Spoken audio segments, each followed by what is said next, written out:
Okay, so we'll just have a look at the plenary, and what we're going to think about is what would it have been like to live in London in 1666? How would it feel to do some of the jobs we've looked at?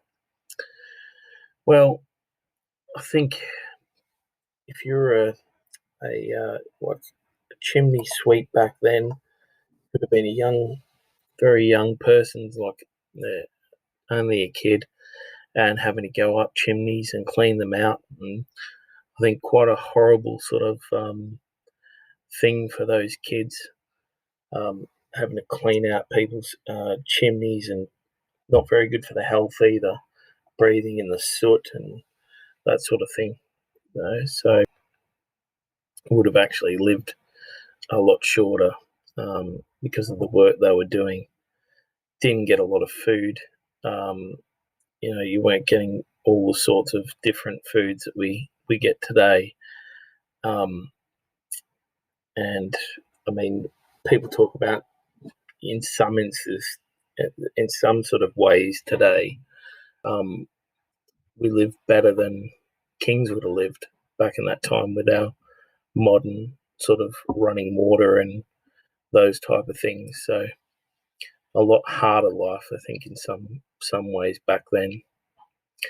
Okay, which jobs still exist today? Well, we still have firefighters, don't we? Very, very different, though, the occupation now. You've got modern equipment, and firefighters get proper training.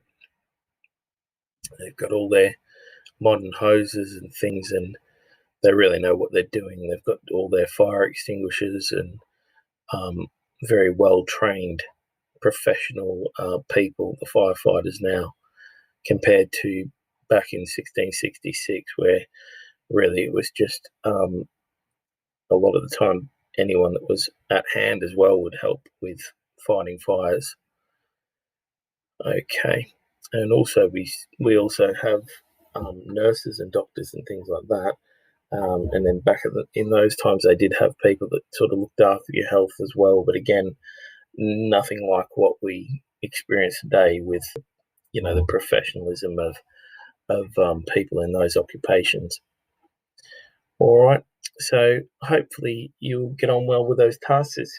The main one is to match occupations to the description. So you just have to cut them up and sort of give them a shuffle, and then try and match the correct occupation to the name of that occupation if you're doing the core challenge. If you want something a little bit easier, you're going to do the one where it's sorting different pictures from the modern day and 1666 into different sections, okay? So with those, you're going to have to look carefully and look for clues as to how you can find out whether it's modern day or from 1666. Things like if there's modern technology, cars and that sort of thing in the picture, obviously it's going to be from the modern day. Have a look carefully at the housing and that sort of thing and see if you can find where it goes. Okay, all right, I'll leave you to get on with that, and I'll see you soon. Okay, cheers, bye-bye.